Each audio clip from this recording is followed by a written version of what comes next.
That emergency responders have always held a special place in everyone's heart. The September 11th attacks were a devastating reminder of the sacrifices that they and their families make.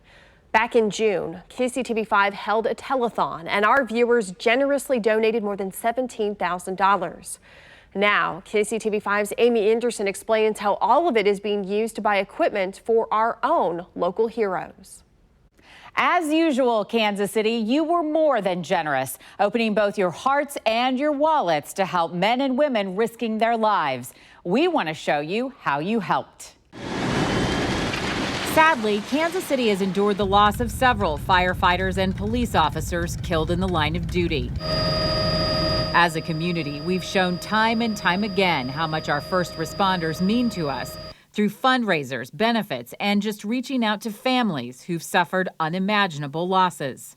The causes that you choose to support really. It was no different last June when the community came together again for one day to raise some money for supplies required to keep our first responders safe. Hero Fund USA held a telethon here at the KCTV5 studios, and it's already making a difference.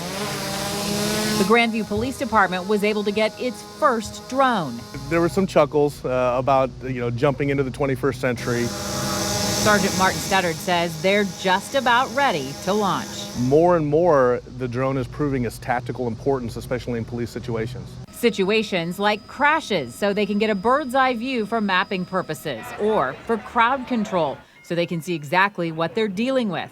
To search and rescue, the list goes on. More than anything, Sergeant Studdard says the drone will help keep officers safe, especially in situations like standoff.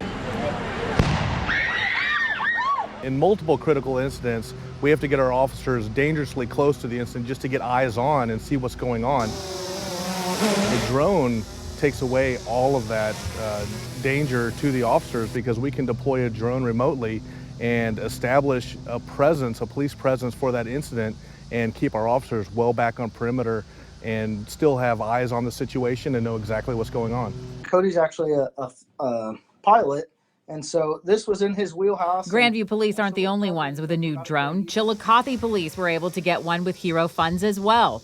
Small departments like theirs would never have had enough money to budget for one, and now they say they'll share it with surrounding smaller communities, helping even more people. We're the big city in rural America up here in Northwest Missouri, and so other counties, other cities will benefit from this.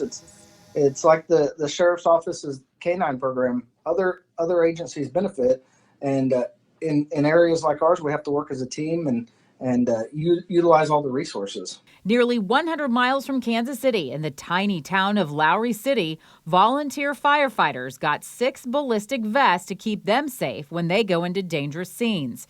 Fire Chief Justin Norris says they would have otherwise never been able to afford them. It was huge being able to get him on board and help us out. The Brown County, Kansas Sheriff's Office also received funding for a dual-band mobile radio to enhance communication between different departments. They released a statement saying, "We at Browns County Sheriff's Office cannot thank Daryl and Hero Fund USA enough for their generosity and contribution," echoing sentiments from all the departments that this wouldn't be possible without you. So thank you for not only saying you support our first responders, but actually doing so. You're making a big difference. Amy Anderson, KCTV5 News.